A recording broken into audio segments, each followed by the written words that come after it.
இந்த குப்பைகளுக்கு மத்தியில் வந்து இந்த வாழ்க்கையை நம்ம தேடி தேடி பார்க்குறோம். நம்ம வச்சுருக்க குப்பைலாம் எது தெரியுமா? ஈகோ, நம்முடைய தன்முனைப்பு, நம்முடைய பொறுத்து கொள்ள முடியாத தன்மை, நம்முடைய ஆத்திரம், நம்முடைய கோபம், நம்முடைய பொறாமை, அன்பை தவிர எல்லாத்தையும் வச்சுருக்கிறோம். அன்புன்ற வார்த்தைக்கு பொருள் நெருக்கம். நெருக்கமாக இருக்கணும். எவ்வளோ பிரச்சனை இருந்தாலும் நெருக்கமாக இருக்கணும். நெருக்கத்தை பிரிச்சுக்கிறோம். நம்மளால் சமாதானமாக இருக்க முடியல. ஆகவே நம்முடைய பெருமை, நம்முடைய தன்முனைப்பு நம்மை துன்ப சாகரத்தில் தள்ளிவிடுகிறது. பொய் சொல்லக்கூடாதுன்னு தெரியுமே தெரியாதா? நம்ம ஏன் சொல்கிறோம்? கோவப்படாதுன்னு சொல்லியிருக்காங்க, ஏன் கோபம் வருது?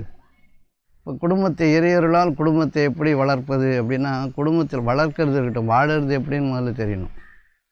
ஒரு கணவன் மனைவி அமைஞ்ச பிறகு இருவரும் வாழ்க்கையை பங்கிட்டு வாழணுமே தவிர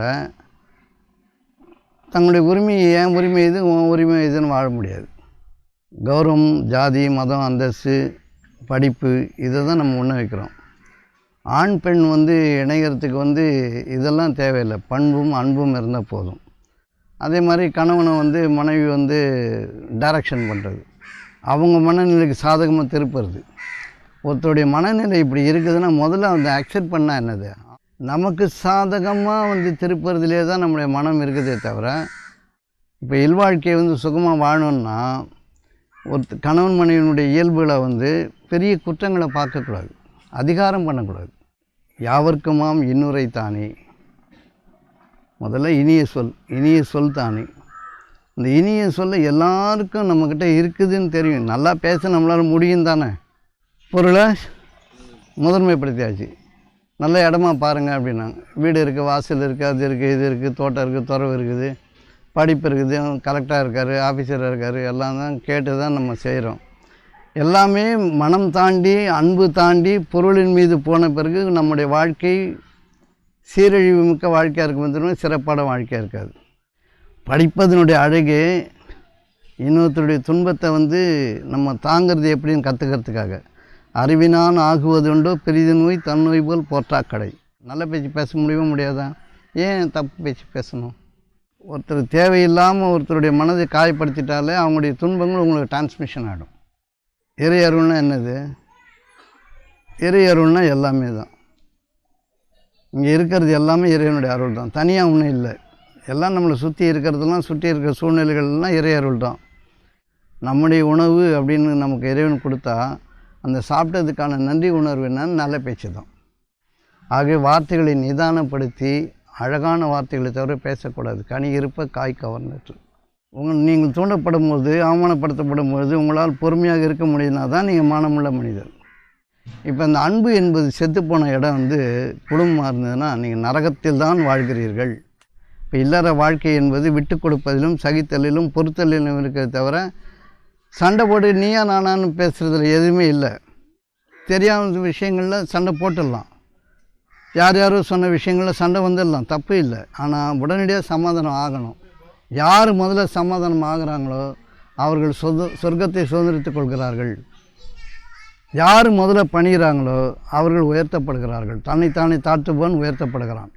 சரியாக நினைக்கணும். இது வேணும்னு நினச்சோம்னா போதும். உங்களுடைய தகுதி, உங்களுடைய வருமானம், உங்களுடைய பேங்க் பேலன்ஸ் இதெல்லாம் குப்பையில் தூக்கி போட்டு இது எனக்கு வேணும். கேள்வி எதாக இருந்தால் கேளுங்க, நீங்கள் ஆரம்பிங்க.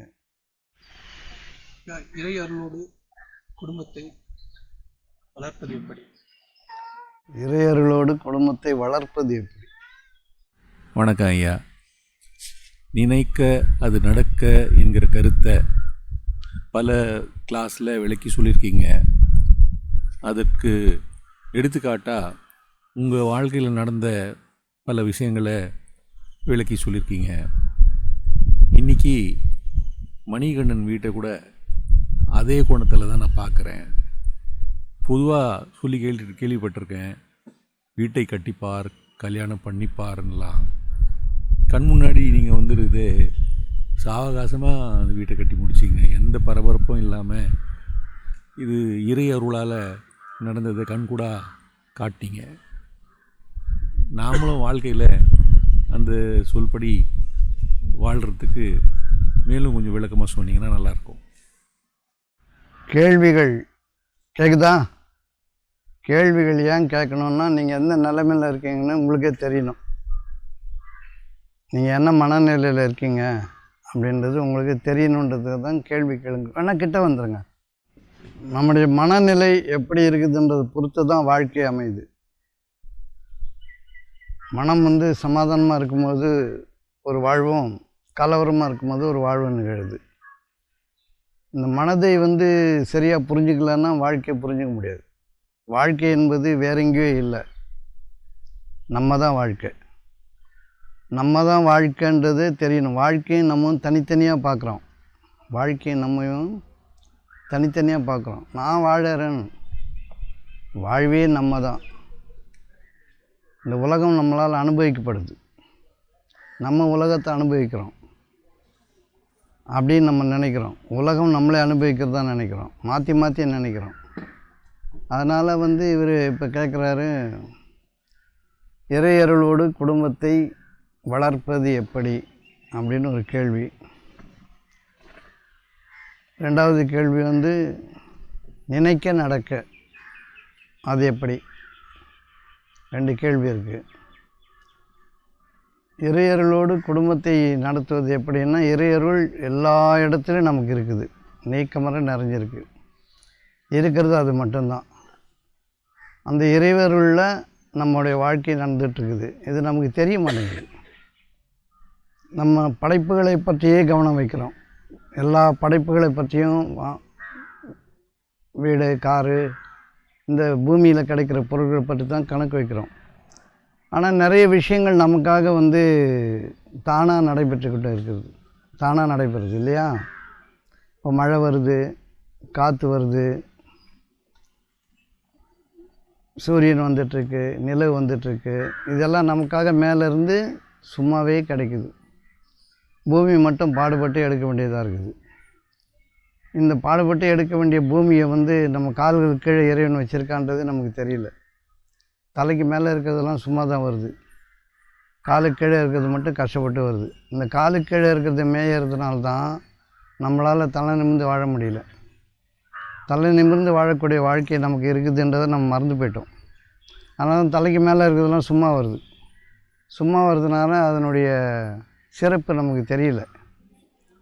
பூமி காலில் மிதிப்படுதுன்ற நினப்பு கூட நமக்கு கிடையாது. காலில் மிதிப்படுற பூமி நமக்கு வசப்படாமல் இருக்குது. அந்த பூமியே மேயிடும். நம்முடைய தலை தாழ்ந்தே போச்சு.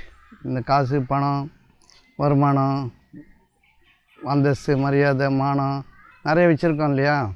இதே தான் நம்ம வந்து நம்முடைய பார்வை மொத்தமும் இதிலே தான் இருக்குது. அதனால தான் நம்முடைய மனம் கலவரமாக இருக்குது. நமக்கு மேலான 7 வானங்கள் இருக்குதுன்னு சொல்கிறோம் இல்லையா? நமக்கு மேலாக 7 வானங்கள். அந்த 7 வானங்கள் வந்து எங்கே இருக்குதுன்னு நம்ம பார்த்தோம்னா, சாதாரணமாக நம்மளுடைய காற்று வந்து நம்மக்கிட்ட இருக்குது, அது ஒரு வானம். அடுத்தது பார்த்தா மழை இருக்குது, அது ஒரு வானம். விசும்பு அப்படின்னு ஒரு வானம். அப்புறம் நிலவு இருக்குது 3வது. 4வது சூரியன் இருக்குது. 5வது வந்து நட்சத்திர கூட்டங்கள், கிரகங்கள் இருக்குது. 6வது நட்சத்திர கூட்டங்கள் இருக்குது. 7வது பரந்த வானம் இருக்குது. இந்த 7 வானங்கள் நமக்காக படைக்கப்பட்டிருக்குது இல்லையா? உங்களுக்கு மேலும் 7 வைத்திருக்கிறோம், சிந்தனைக்குரிய 7 வைத்திருக்கிறோம், நீங்கள் உற்று நோக்க வேண்டாமா? மகத்தான வழிகாட்டுதலையும் நாம் அமைத்திருக்கிறோம்னு இறைவேதம் சொல்லுது. சரியா? இந்த 7ம் நமக்காக வேலை செஞ்சிட்ருக்கு. இந்த பூமியை நோக்கி எல்லாம் திரும்பி இருக்குது. இது எல்லாமே தன்னுடைய பங்களிப்பை கொடுத்துக்கிட்டே இருக்குது.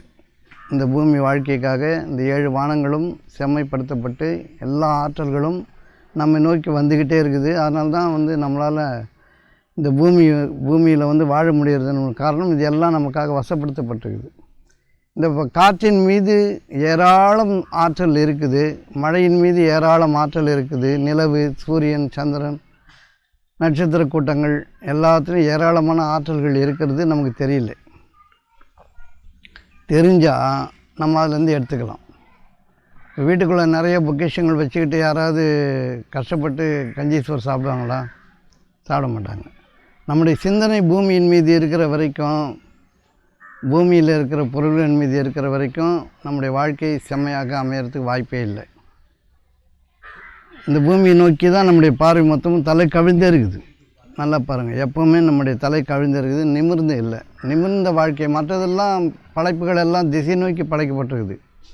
ஒரு திசை நோக்கி தான் போகும் எல்லா விலங்குகளும், தலை நிமிர்ந்து இருக்காது. நமக்கு நிமிர்ந்த வாழ்க்கைன்னா நம்முடைய எல்லா வரவுகளும் எங்கேருந்து வானத்தில் உங்கள் வாழ்வும் வாழ்வின் ஆதாரங்களும் இருக்கின்றன நம்ம பார்க்க தவறிட்டோம். அதனால் இந்த வாழ்க்கையை நம்ம கஷ்டப்பட்டு வாழற சூழ்நிலை வாழ்ந்துட்டுருக்குறோம். ஒவ்வொன்றின் மீதும் நமக்கு அதிகாரம் இருக்கிறது. வானம் வரை நம்முடைய வாழ்க்கையை வாழ முடியும், எல்லாவற்றிலும் ஆற்றல் எடுக்க முடியுன்றதுக்கு அத்தாட்சி தான் விஞ்ஞானம். விஞ்ஞான கண்டுபிடிப்புகள் எல்லாம் வானங்களில் தானே எடுக்கிறாங்க. பூமியினுடைய பொருட்களை கொண்டு வானங்களுடைய ஆற்றலை நாம் எடுக்கிறோம். பூமியில் இருக்கிற ஒரு சின்ன சின்ன டப்பா, வயரு, ஓர்ஸ், இந்த தனிமங்கள் எல்லாத்தையும் எடுத்து ஒரு பொருளாக செஞ்சு வானத்தில் இருக்க ஆற்றலை நம்ம இழுக்க முடியுது. கரண்ட்டெல்லாம் அப்படி தான் இழுக்கிறோம். நிறைய ஆற்றலை நம்ம இழுக்கிறோம் இல்லையா? வானங்களில் நம்முடைய வாழ்க்கை இருக்கிறது என்பதை மறந்து போனதின் காரணமாக, பூமியை மேய்ந்து கொண்டிருப்பதன் காரணமாக நம்முடைய வாழ்க்கை கலவரமாக இருக்கிறது. நம்முடைய உள்ளம் கரடு தட்டி போச்சு, விசாலமாக இல்லை. அதனால் நம்ம வாழ்க்கையை நம்ம துன்பமாக பார்க்குறோம். நம்ம குடும்பத்தை எப்படி ஓட்டுறது, எப்படி சமாளிக்கிறது அப்படின்னு சொல்லிட்டு இந்த பூமியை நோக்கியே திரும்பி இருக்கிறதுனால நம்முடைய வாழ்க்கை கலவரமாக தான் இருக்கும். கொஞ்சம் மேலே பார்த்தோம்னா நம்முடைய ஆற்றல்கள் நிறைந்த வானத்தை நோக்கி நம்முடைய மனம் திரும்பிச்சுன்னா நிச்சயமாக நம்முடைய வாழ்க்கை மாறி போயிடும். நினைக்க நடக்க என்பது நடக்க ஆரம்பிச்சிடும். சிந்தனை இல்லை நமக்கு. நம்ம வச்சுருக்கிற நிறைய குப்பைகள் வச்சுருக்கோம், நிறைய குப்பை. அந்த குப்பைக்கு பேர் நம்மளை சுற்றி இருக்கிறதெல்லாம் குப்பை தான். நம்முடைய எண்ணங்கள் குப்பை, நம்ம வச்சுருக்க பொருள்லாம் குப்பை தான். அது ஒழுங்குபடுத்தப்படலைன்னா குப்பையாக மாறிடும். இந்த குப்பைகளுக்கு மத்தியில் இந்த வாழ்க்கையை நம்ம தேடி தேடி பார்க்குறோம். நம்ம வச்சுருக்க குப்பைலாம் எது தெரியுமா? ஈகோ,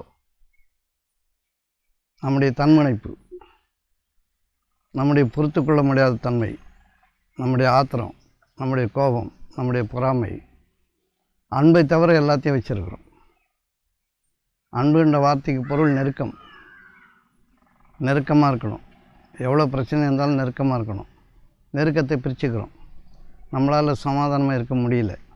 அதனால் இந்த உலக வாழ்க்கை ரொம்ப சங்கடமாக தான் நம்ம வாழ வேண்டிய கட்டாயம் இருக்குது. இதை நேர்படுத்துறதுக்காக தான் நிறைய வேதங்கள், நிறைய அறிந்த மனிதர்கள், ஞானிகள், தூதர்கள், குருமார்கள் எல்லாம் நமக்கு வாழ்க்கையை சொல்லிக் கொடுக்குறாங்க. ஆனால் நம்ம அது கேட்குறோமே தவிர அதில் நம்ம மனம் செலுத்துறது கிடையாது. அதனால் இந்த வாழ்க்கை நமக்கு கலவரமாக இருக்குது. சுகமான வாழ்க்கை நமக்கு இருக்கிறதுக்கு நம்ம அதை கலவரமாக மாற்றிடுறோம். இருக்கிறதெல்லாம் சுகம் மட்டும்தான். இங்கே அதை நல்லா ஞாபகம் வச்சுங்க. இருக்கிறதெல்லாம் சுகம் மட்டும்தான், இன்பம் மட்டும்தான் இருக்குது. இன்பத்தை நம்மளால் சரியாக வாழ முடியாதனால அது துன்பமாக மாற்றிடுறோம். இன்பத்தை அனுபவிக்கிறதுக்கு தெரியல நமக்கு. கனி இருப்ப காய்க்க வந்துட்டு, நல்ல சொல் இருக்க கடிய சொல் பேசுகிறோம் இல்லையா? நமக்குன்னு கொஞ்சம் இருந்தால் நம்ம அதில் வாழாமல் இன்னொருக்கு இருக்கிறது மேலே கண்ணை நீட்டுறோம். அவங்களுக்கு மட்டும் எப்படி இருக்குது இப்படி இருக்குதுன்னு சொல்லுவோம். அப்புறம் நம்முடைய அந்தஸ்துகளை உயர்த்துறதுக்காக படிக்கிறோம். படிப்பையே பெருமையாக்கிறோம். படிக்கிறது எதுக்காக? உலகத்துக்கான சேவை செய்கிறதுக்காக. அந்த கல்வியை கொண்டு உலக சேவை ஆற்றுவதற்காக கல்வியை பெருமையாக்குறோம். பதவிகள் சேவை செய்வதற்காக பதவிகளை பெருமையாக்குறோம்.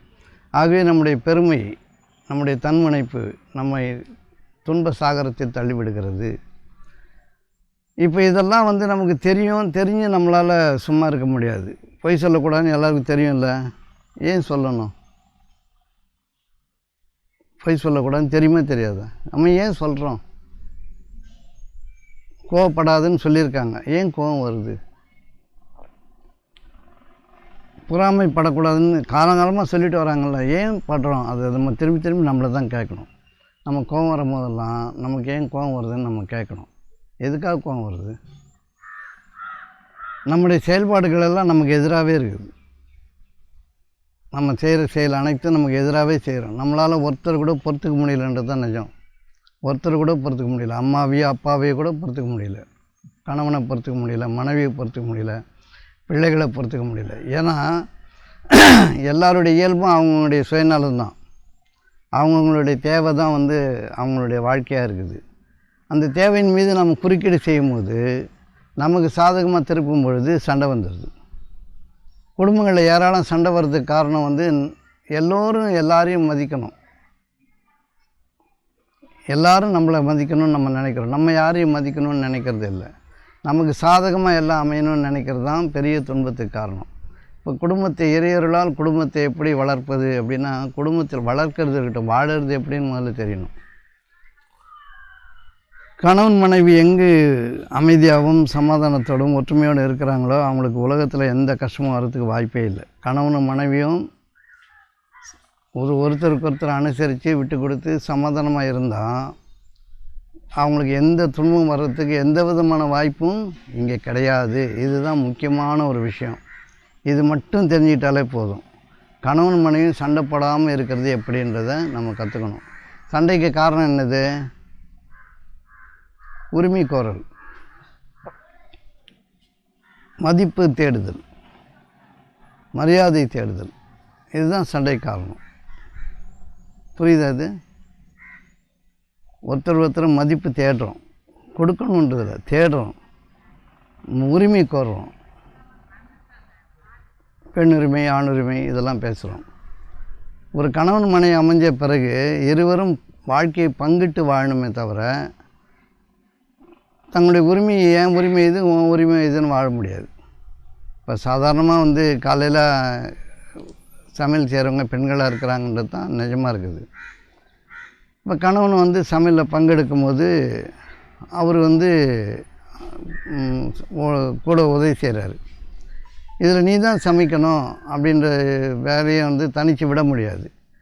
ஒருத்தருக்கு ஒருத்தர் வந்து பங்கிட்டு வாழ்க்கையை வந்து உதவியோடு விட்டு கொடுத்தலோடு வாழ்ந்தால் வந்து ஒரு வேலையும் பங்கிட்டு செய்யும்போது அந்த குடும்பத்தில் சண்டை வரத்துக்கு வாய்ப்பு இல்லை.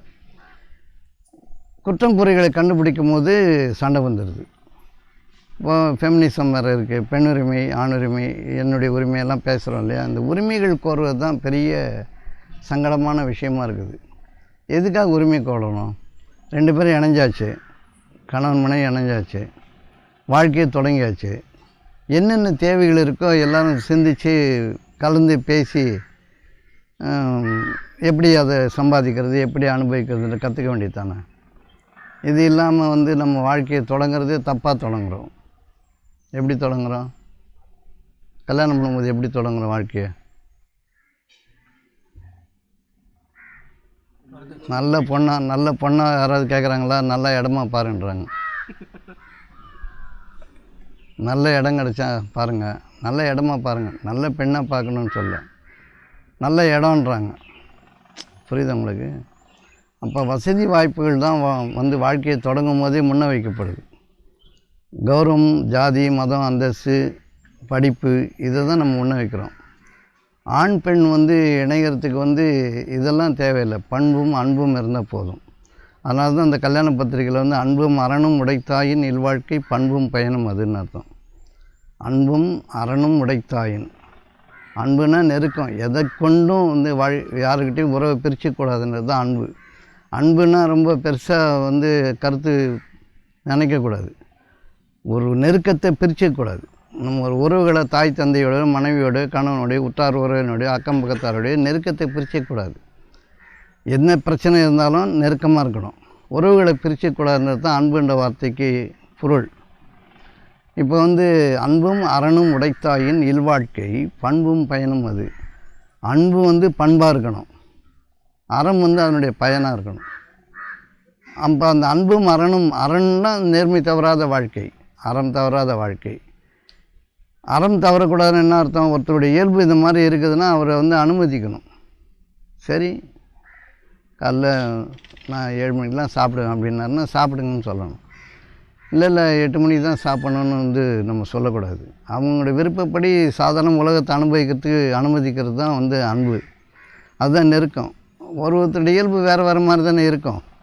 அதை வந்து நமக்கு சாதகமாக வளைக்கும் போது தான் நம்ம துன்பத்துக்கு ஆளாயிரும்.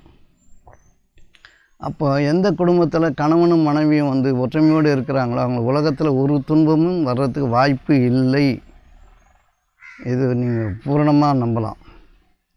ஏன்னா எங்கே கணவன் மனைவி சண்டை இருக்குதோ, எங்கே மனக்கோணல் இருக்கோ, எங்கே வந்து விமர்சனங்கள் இருக்கோ, அங்கெல்லாம் வந்து சாத்தான் வந்து குடியேறிடுவான்.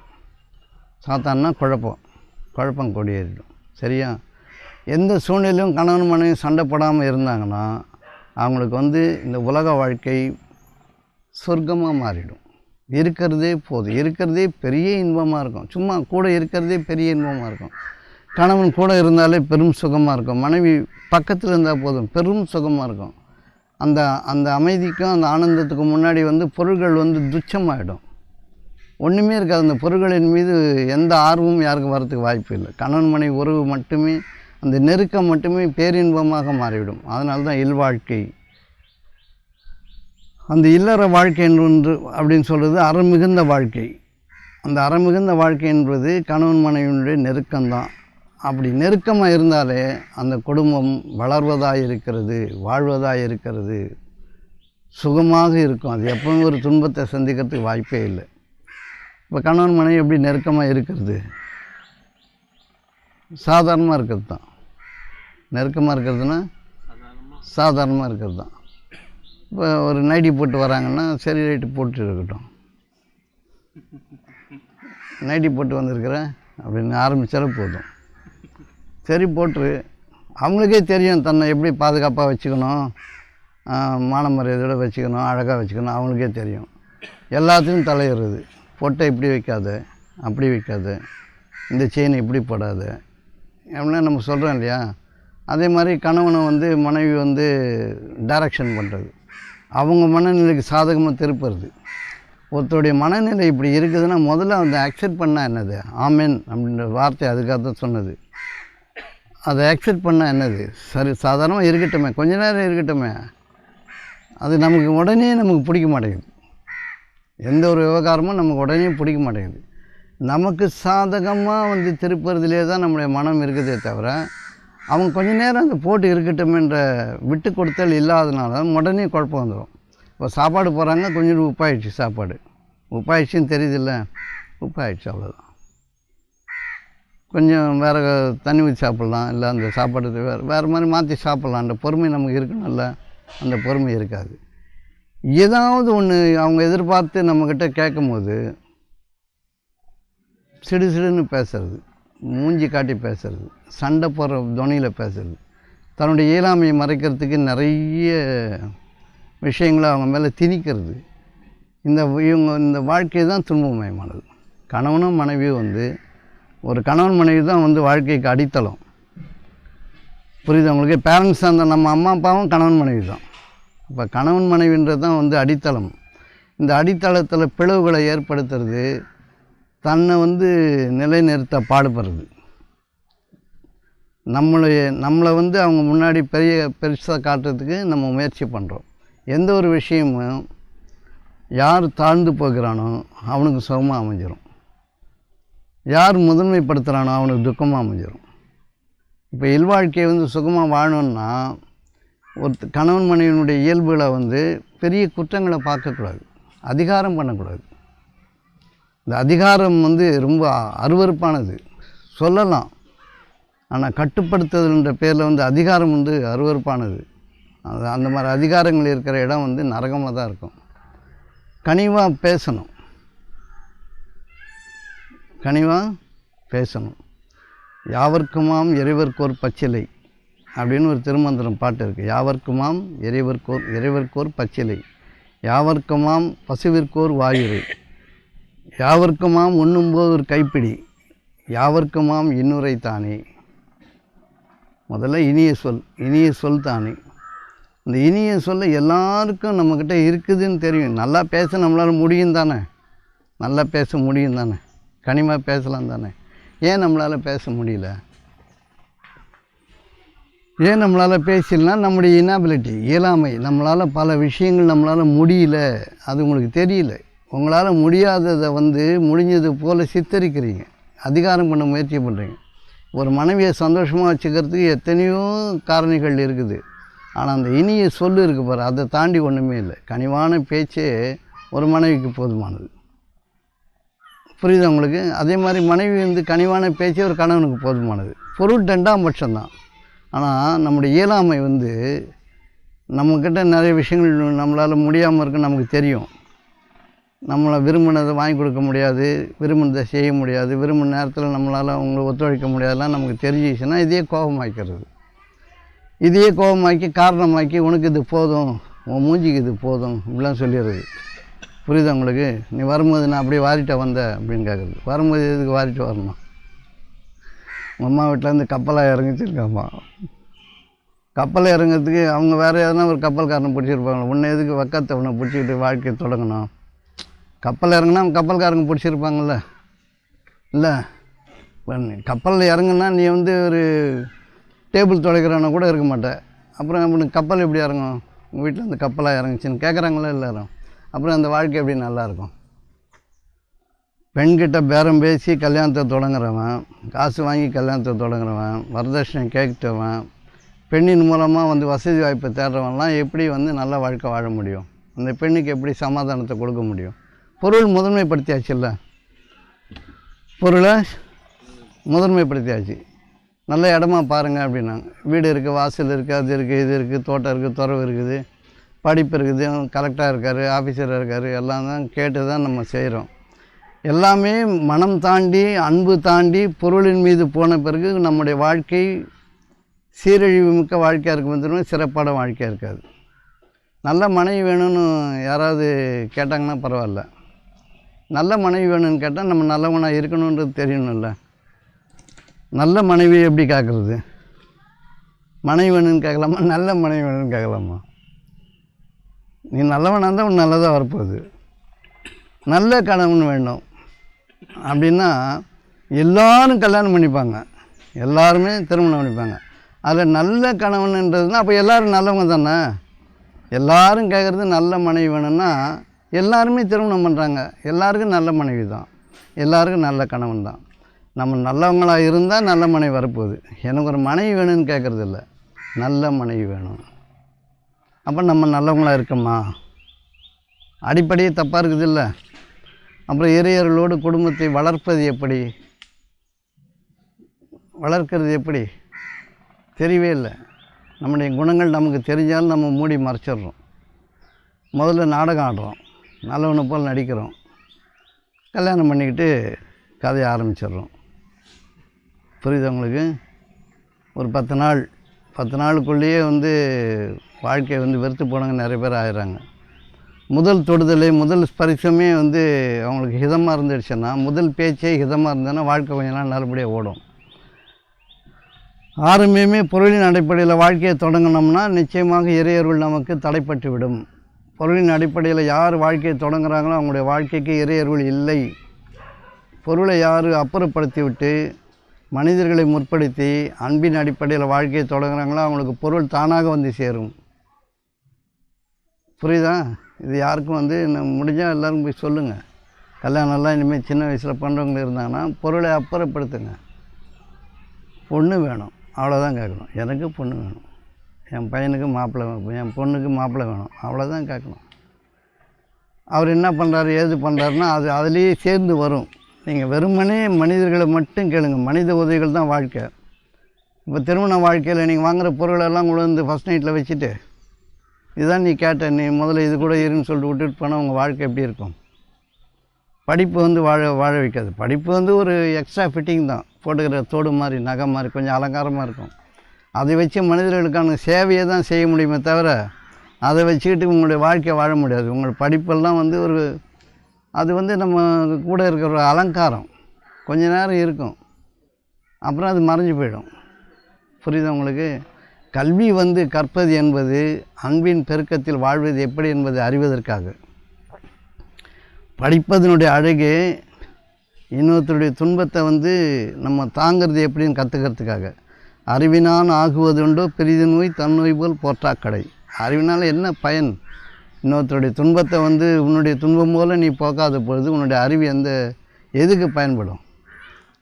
இறைவனுடைய அருள் என்பது அளித்தவற்றிலிருந்து செலவு செய், அளித்தவற்றிலிருந்து செலவு செய். உனக்கு என்ன கொடுக்கப்பட்டிருக்குதோ அதிலிருந்து நீ பிறருக்கு வழங்கி வா அப்படின்னு ஒரு வார்த்தை இருக்குது வேதத்தில்.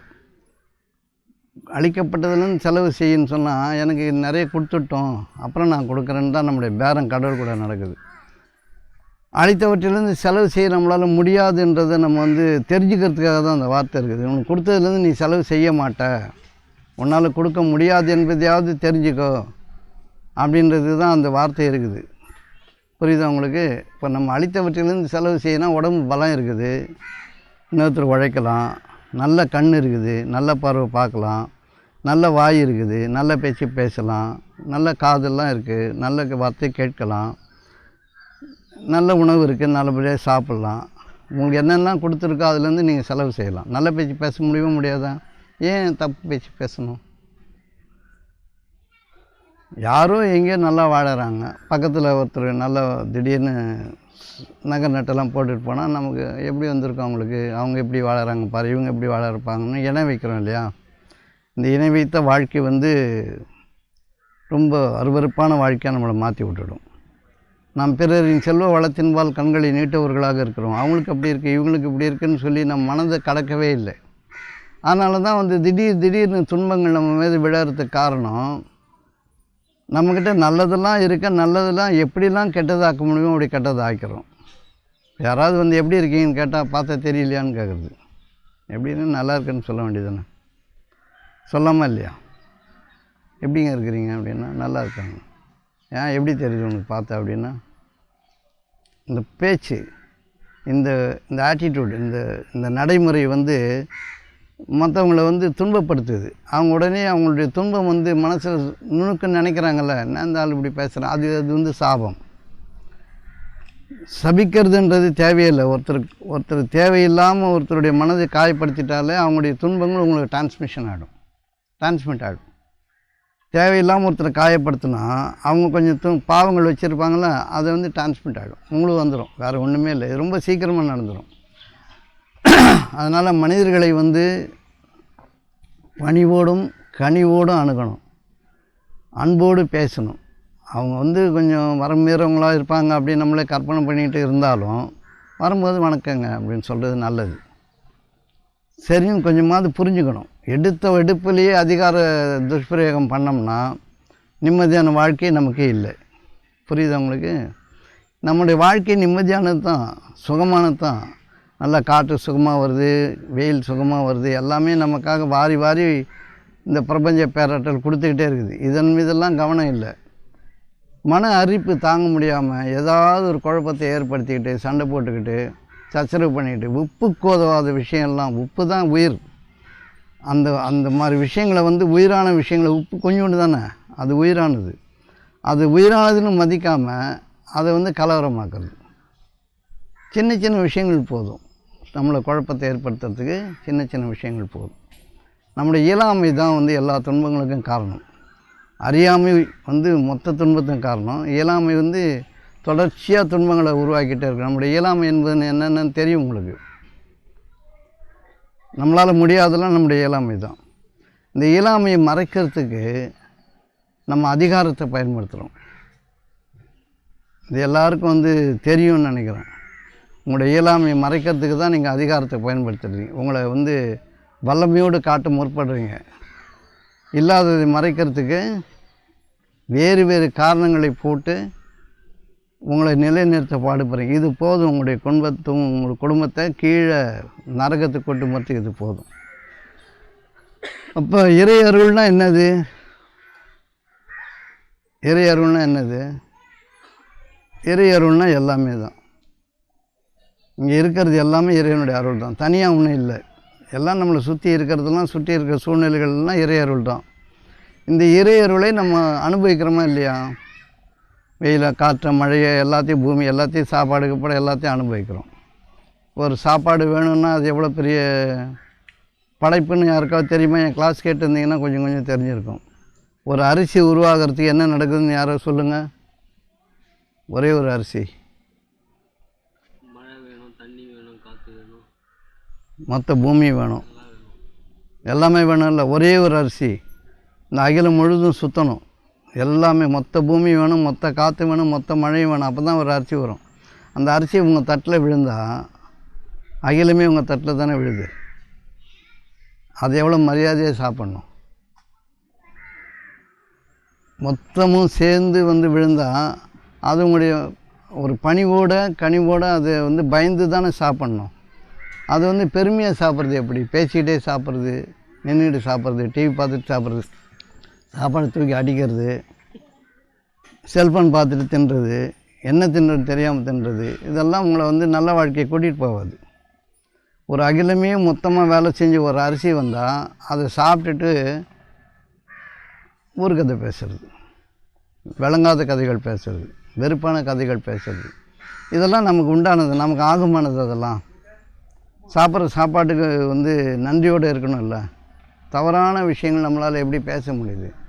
அப்போது இறைவனுடைய அருளை கேவலப்படுத்திடுறோம் இல்லையா? கேவலப்படுத்திடுறோம். சாப்பிட்டுட்டு யாராவது பொய் சொல்லுவானா? பொய் எவ்வளோ தாராளமான புழக்கமாக இருக்குது. பொய் சொல்லாமல் யாராவது இருக்க முடியுது? சாப்பிட்ற சாப்பாடு நன்றியோடு இருந்தால் அந்த நன்றி உணர்வு வந்து உண்மையை தான் பேசும். உண்மையை கொண்டும் சத்தியத்தை கொண்டும் இந்த உலகம் படைக்கப்பட்டிருக்கு, இந்த அகிலங்கள் படைக்கப்பட்டிருக்கு. இப்போ இந்த சாப்பிட்ட சாப்பாடுக்கு நன்றி இல்லாதவன் எப்படி வேணாலும் பேசுவான், என்ன வேணாலும் கோவப்படுவான், எவ்வளோ புரட்டும் பண்ணுவான். புரியுது உங்களுக்கு? இந்த ஒரு சோத்துக்கு நன்றி இல்லாதவன் எதுக்குமே நன்றி இல்லாதவன் தான். அப்போ இந்த உண்ணுகின்ற உணவு நம்முடைய உணவு அப்படின்னு நமக்கு இறைவன் கொடுத்தா அந்த சாப்பிட்டதுக்கான நன்றி உணர்வு என்னன்னு நல்ல பேச்சு தான். முதல்ல நல்ல பேச்சு. உண்மை பேசுகிறோமோ இல்லையோ, உண்மைன்றது நமக்கு தெரியாமல் கூட இருக்கலாம். நல்ல பேச்சு, நல்ல பேச்சு, கனிவான பேச்சு, சுகமான பேச்சு பேச முடியுமா முடியாதா? சாப்பாடு போடுன்றோம், சாப்பாடு போடட்டும். உடனே வந்து நம்முடைய மரியாதை போன மாதிரி ஏதாவது ஒன்று எடுத்து வைக்கலன்னா சண்டைக்கு நிற்கிறோம் இல்லையா? எது பண்ணாலும் நம்முடைய மனம் வந்து வெந்துக்கிட்டு இருக்கிறதுனால நம்முடைய உணவு கூட நம்மளால் கவனிக்க முடியல. இந்த உணவுக்கு நன்றி கட்டு போன பிறகு நீங்கள் எந்த நல்ல வாழ்க்கையும் வாழ முடியாது, எந்த நல்ல வாழ்க்கையும் வாழ முடியாது. எல்லோரும் உணவு வந்து ரொம்ப அதன் பக்கம் எப்படி அது கிடைக்குதுன்னு பார்க்கணும். அது எவ்வளோ துன்பத்துக்கு இடையில், எவ்வளோ கஷ்டத்துக்கு இடையில் அது உருவாக்கப்படுது, எல்லாம் சேர்ந்து வேலை செய்யணும்னு பார்த்தா அந்த சாப்பாடை மரியாதையாக நம்ம சாப்பிடுவோம். நம்ம சாப்பாடை நம்ம கண்டுபிடிச்சி சாப்பிடுவோம். சாப்பிட்டுட்டு குற்றம் சொல்கிறது, குறை சொல்கிறது. இப்போ சாப்பிட்றோம், அடுப்பில் நின்று வேலை செஞ்சு கஷ்டப்பட்டு கொடுக்குறாங்க, ஒரே நிமிஷத்தில் அது குப்பமாக நல்லவே இல்லை, நாய் திங்குமான்னு கேட்குறோம். நாய் திங்குமான்னு கேட்குறோம். நாய் திங்குற சாப்பாடு உங்களுக்கே வந்துச்சு, அவ்வளோதான். நாய்க்கு போட வேண்டியது உங்களுக்கு வந்துருக்குது, அவ்வளோதான். உங்களுக்கே தெரியுது அது நாய் சாப்பிடணும். நாய் சாப்பிட வேண்டியது நமக்கு வந்துருக்குன்னு நம்ம நாயின்னு தெரிஞ்சுக்கணும், அவ்வளோதான். இப்போ நமக்கு சுவையான சாப்பாடு வந்திருக்குன்னா அற்புதமாக இருக்குதுன்னு சொன்னால் நீங்கள் கொஞ்சம் அற்புதமாக இருக்கிறீங்கன்னு அர்த்தம். இது நாய் தின்னுமா அப்படின்னு. நல்ல சொரிய கோவத்தின் காரணமாக நாய் தின்னுமான்னுவான். நல்ல சாப்பாட்டையே ஆளை பிடிக்காது, பொண்டாட்டியை பிடிக்காமல் இருக்கும், இல்லை அம்மா அப்பா ஏதாவது கோவத்தில் இருப்பான். இது நாய் தின்னாதுன்னுவான். நல்ல சொரி நாய் தின்னாகும். அடுத்த சாப்பாடு நாய் பக்கத்தில் தான் கிடைக்கும். நாயெல்லாம் எங்கே இருக்குமோ அந்த இடத்துல ஒரு கையேந்தி போகணும் இருக்கும், அந்த இடத்துல போய் நீ சாப்பிட்ற சூழ்நிலையை ஏற்படுத்தி விட்டுருவோம். ஆகவே வார்த்தைகளை நிதானப்படுத்தி அழகான வார்த்தைகளை தவிர பேசக்கூடாது. கனி இருப்ப காய் கவர்ந்துட்டு, இனிய சொல் உளவாக இன்னாத குரல் கனி இருப்ப காய் கவர்ந்துட்டு. நல்ல சொல் இருக்க தவறான சொல்லை பயன்படுத்துறதுன்றது நல்ல பழம் இருக்கும்பொழுது காயை பிடிச்சி கடிக்கிற மாதிரி. அப்போ வந்து இந்த கணவன் மனைவி உறவு பிளவுபட்ட பிறகு நீங்கள் என்ன பண்ணினாலும் இந்த உலகம் உங்களுக்கு நரகமாக தான் இருக்கும். எத்தனை பெரிய பதவிக்கு வந்தாலும் சரி, நீ எவ்வளோ பெரிய செல்வந்தனாக இருந்தாலும் சரி, ஒரு பெண்ணின் மனம் துன்பப்பட்டால், கலவரப்பட்டுச்சுன்னா நம்முடைய வாழ்க்கை சீரழிவு மிகுந்ததாக இருக்கும். மரணம் வந்து ரொம்ப கொடூரமாக நிகழும். புரியுதா உங்களுக்கு? அதுக்கு பயப்படணும், எல்லோரும் பயப்படணும். ஒரு மனதை காயப்படுத்துறதுன்னு வந்து சாதாரண விஷயம் கிடையாது. காயப்படுத்தினா நீங்கள் இந்த அகிலங்களை படைத்திருக்க இறைவனுக்கு விரோதி, முதல் விரோதி நம்ம தான். அப்போ எந்த அளவில் இந்த வாழ்க்கையை வாழணும்? சமாதான பேச்சு, விட்டு கொடுத்துரு, சரி இருக்கட்டும் சொல்லுது, சரி பரவாயில்லன்னு சொல்லுது. ஒருத்தருக்கு ஒரு ஆசை இருக்கும்ல. ஒரு பெண்ணுன்னா வந்து நிறைய ஆசைகள் இருக்கும், அலங்காரமாக இருக்குன்னு நினைப்பாங்க. நம்ம எப்படி நடந்துக்கிறோன்னு பார்த்தா, நான் அந்த அலங்காரம் வந்து நமக்கு பிடிக்குது அப்படின்னும் போது அனுமதிக்கிறோம், நமக்கு பிடிக்கலைன்னும் போது அதை அனுமதிக்கிறது கிடையாது. ஆணும் பெண்ணும் அப்படி தான் இருக்காங்க. ஒரு திருமணத்துக்கு போகிறாங்க அப்படின்னு சொன்னால் அலங்காரமாக போவாங்க. ஒரு 2 மணி நேரம் அலங்காரம், 2 மணி நேரத்துக்கு அப்புறம் அவங்களுக்கு அது பிடிக்காது. அவுத்து எரிஞ்சால் தான் நிம்மதியாக இருக்கும். மேக்கப்லாம் போட்டுக்கிட்டு எவ்வளோ நேரம் இருக்கிறது? வேர்த்து விழுவும் இல்லையா? திருமண மண்டபத்தில் போனீங்கன்னா வேர்த்து விறுவிறுக்க அந்த பவுடர்லாம் களைஞ்சி அழுக்காக வெளியே போகும். அப்புறம் அதை காட்டி எறிஞ்சது நிம்மதி. ஒரு 2 hours ஒரு அலங்காரமாக கொஞ்சம் நேரம் சுற்றிட்டு நிம்மதி அடைய போகிறாங்க. அதுலேயே குழப்பம் வந்துடும். இப்போ திருமணத்துக்கு வராங்கன்னு சொன்னால் ஒருத்தர் அலங்காரமாக வர்றதே வந்து பிறருக்கு காட்டுறதுக்கு தான். நம்ம நல்லா இருக்கிறோன்றதை பிறருக்கு காட்டணும்னா பிறர் நல்லா இருக்கணும் நம்ம நினைக்கணும். அவங்கள விட நம்ம நல்லா இருக்கிறோன்றது என்ன திருப்தி இருக்குது? அதை வந்து மெதுவாக அவங்களுக்கு சொல்லி, இயலாதவங்க வருவாங்க, இல்லாதவங்க வருவாங்க, பார்த்து மெதுவாக அப்படி போயிட்டு வந்துடலாம். ரொம்ப அலங்காரம் வேணான்னு மென்மையாக தானே பேசணும். இப்போ எங்கள் வீட்டில் இந்த பிரச்சனை இருக்குது. ஒரு வைர நெக்லஸ் போட்டு போகிறோம், அது எதுக்கு வாங்கி கொடுத்தீங்க? அப்போது ஏன் போடக்கூடாதுன்னு கேட்பாங்க. போடலாம், தப்பு இல்லை, எங்கள் வீட்டில் போட்டுக்கலாம். இப்போ எங்கள் குரு என்ன சொல்லுவாருன்னா, வீட்டில் அலங்காரமாக இருக்கு, வெளியில் போகும்போது பிச்சைக்காரனை போகணும்.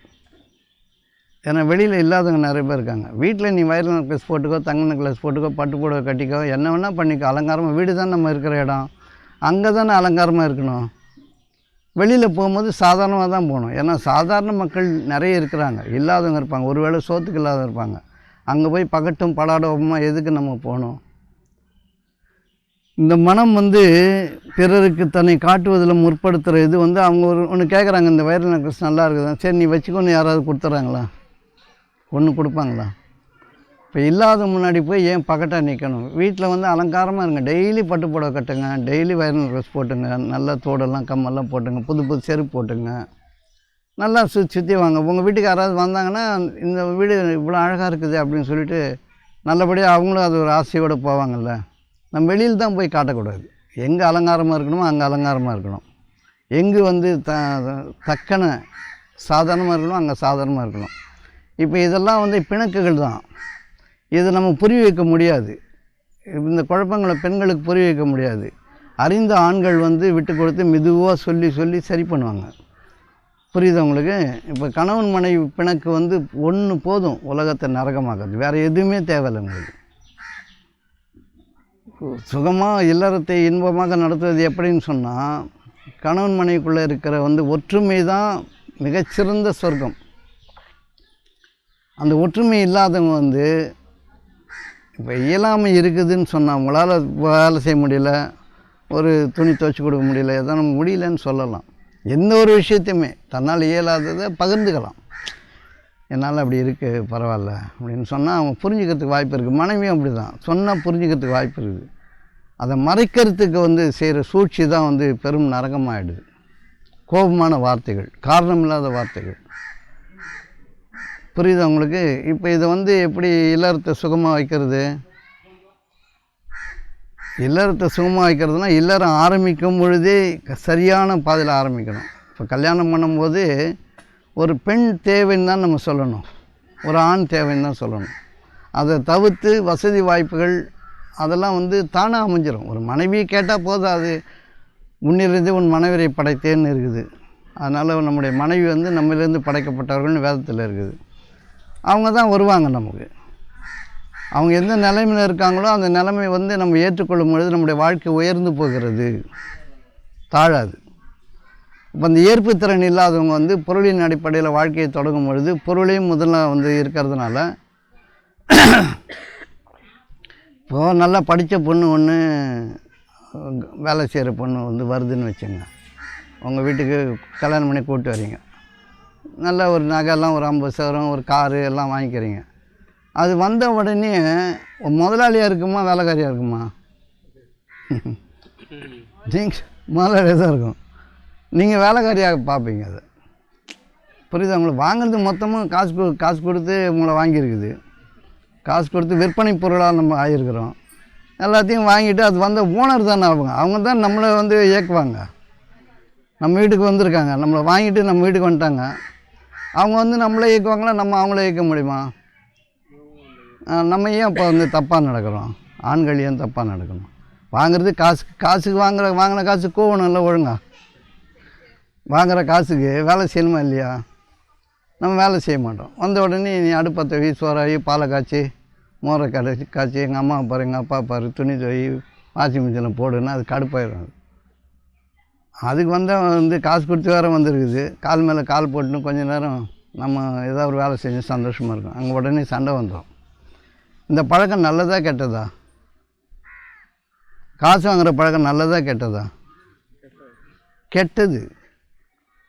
அது எதுக்கு? அது ஒரு பொண்ணு கூட சோறு போட முடியாது. நீ எது கல்யாணம் பண்ணுற? உனக்கு தான் வக்கு இல்லைன்னு தெரியுது. இல்லை, உனக்கு காசுலாம் வாழ முடியாதுன்னு தெரியுது. கௌரவமே அந்த பொண்ணோட காசில் வருதுன்னு சொன்னான். கௌரவத்தை தேடுற, அந்த கௌரவம் நிற்குமா? இந்த அடிப்படை உணர்வு வேணும். இல்லை, அப்புறம் எப்படி அந்த இல்வாழ்க்கை சுகமாக இருக்கும்? காசு கேட்கும் போது அவமானமாக இருக்கக்கூடாது. அவங்க எங்கே கஷ்டப்பட்டு எந்த வேகாத வெயிலில் எங்கெங்கே பாடுபட்டு அவங்க அம்மா அப்பா சேர்த்தாங்களோ அதை படிக்க வச்சு அது 20 வயசு வரைக்கும் அந்த பொண்ணை பாதுகாத்து அது வளர்த்து கொண்டு வந்து கொடுக்கும்போது காசோடு கொடுக்கணும்னு சொன்னாங்க. காசோடு கேட்டால் இது ஒரு கேவலமாக இருக்குது தானே. அந்த வாழ்க்கை நல்லா இருக்குது வாய்ப்பு இல்லை. சண்டை வந்துக்கிட்டே இருக்கும். சரியா? இப்போ கொடுக்குற இடத்துல இருக்கிறவங்க வாழ்க்கை துணையை தேடுறாங்கன்னு வச்சுங்க. ஆண் எப்போவுமே டோனார் தான், பெண் ரிசப்டார் தான். பெண் வாங்கின்னு தெரியுதான், வாங்கிறது. ஆண் வங்கி, எப்பவுமே இருப்பு இருந்துக்கிட்டே இருக்கும்.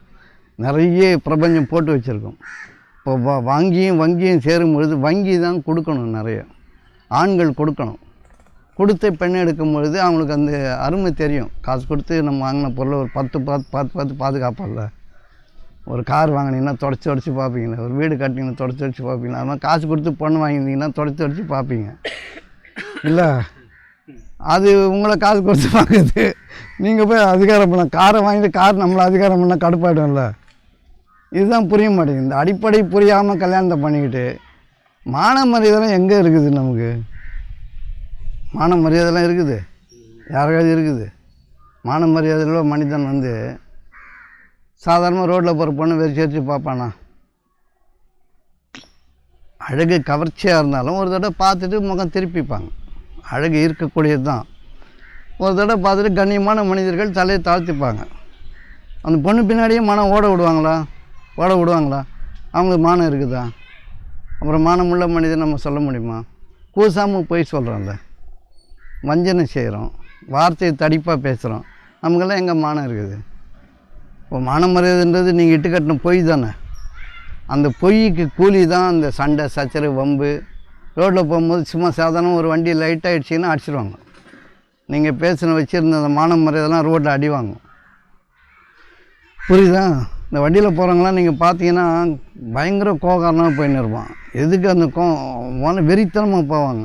லேசாக இடித்தாலும் சண்டை தான், அடிதடி தான், உயிர் போகிற அளவுக்கு நடந்துடும். புரியுதா உங்களுக்கு?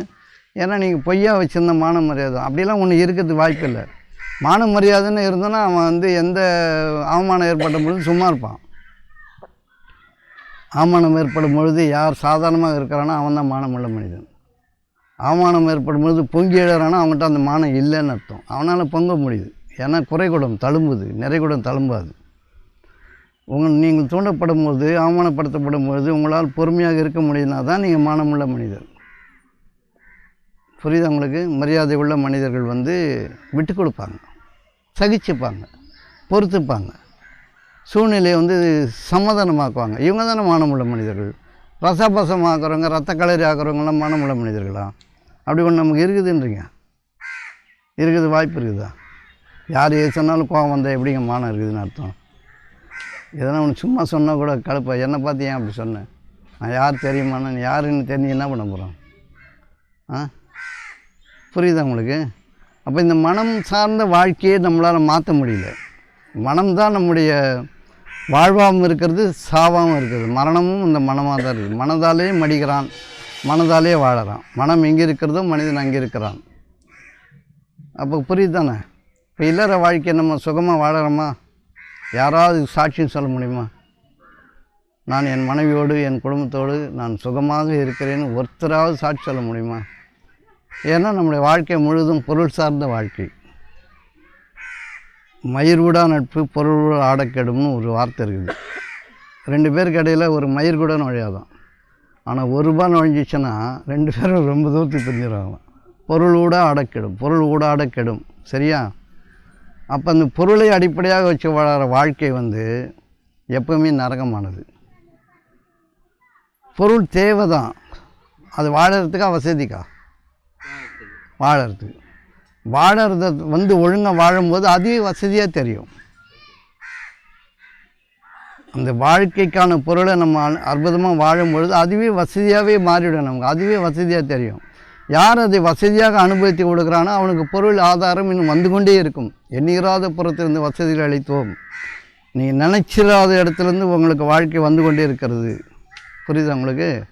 அப்போ வந்து வழங்கப்பட்டதின் மீது கொடுக்கப்பட்டதின் மீது நீ வாழ தவறிய குற்றம் வந்து உனக்கு நரகம் பரிசாக கொடுக்கப்படுது. இன்றைக்கி ஒரு 1000 ரூபாய் சம்பளம்னு வச்சுங்க. 1000 ரூபாய்க்கு நீங்கள் வந்து விலை பேசி தான் போகிறீங்க. 1000 ரூபாய் எனக்கு சம்பளம். ஒரு இன்டர்வியூ போகிறீங்க, உங்களுக்கு எவ்வளோ வேணும்னு கேட்குறாங்கல்ல, எவ்வளோ வேணும்னு கேட்குறாங்க. எவ்வளோ கேட்குறீங்க? 1 லட்ச ரூபா. எவ்வளோ நாளைக்கு? ஒரு மாதத்துக்கு செலவு பண்ணல. ஒரு மாதத்துக்கு அந்த 1 லட்ச ரூபா இருந்தாலும் கேட்குறீங்க, எனக்கு செலவு இருக்குதுன்னு கேட்குறீங்க. செலவு பண்ணிங்களா? செலவு பண்ணிடுறீங்க. சேர்த்து வைக்கிறீங்க. நகை வாங்கிக்கிறீங்க, லோன் போட்டு வீடு வாங்கிக்கிறீங்க, கார் வாங்கிக்கிறீங்க. 1 லட்ச ரூபா சாதாரணமாக வாழறதுக்கு தானே கேட்டீங்க. நகைலாம் அவங்க கேட்டீங்க. வாழ்க்கை என்பது நகையில் இருக்குதா, சாப்பாட்டில் துணிமணியில் இருக்குதா? சாப்பாட்லேயும் துணிமணியில் மட்டும்தான் நம்முடைய தேவை. இருப்பிடம், ஒரு வாடகை வீடோ ஒரு வீடோ வந்து தேவை. இப்போ இந்த 1 லட்ச ரூபாயில் சுகமாக வாழ்ந்தால் உங்களுக்கு வீடு என்பது தானாக அமைகிறது. அதனுடைய வாய்ப்பு வந்து உங்களை தானாக அமையிறத நீங்கள் தடியெடுத்து அடிக்கிறீங்க. நீங்கள் அந்த 1 லட்ச ரூபாயை சாப்பாட்டுக்கும் இன்னொருத்தருடைய தேவைக்கும் பகிர்ந்துட்டு வாழும்பொழுது, மனைவிக்கு தேவையானது கொடுக்கும்போது, குழந்தைக்கு தேவையான கொடுக்கும்போது உங்களுக்கு நகை என்பதும் தானாக வரும், வீடு என்பதும் தானாக வரும், கார் என்பதும் தானாக வரும். புரியுது உங்களுக்கு? எப்படி வரும்னு கேட்குறீங்களா? எப்படி வரும்னு கேட்குறீங்களா? எனக்கு வந்துருக்குது. அது வந்துருக்குதா இல்லையா? உங்களுக்கு தெரியுமா தெரியாதா? வந்துருக்குதா இல்லையா? இவங்களாம் சாட்சியாளர்கள் தான். நிறைய பேர் கிளாஸ் வரவங்க தெரியும். எனக்கு வருது.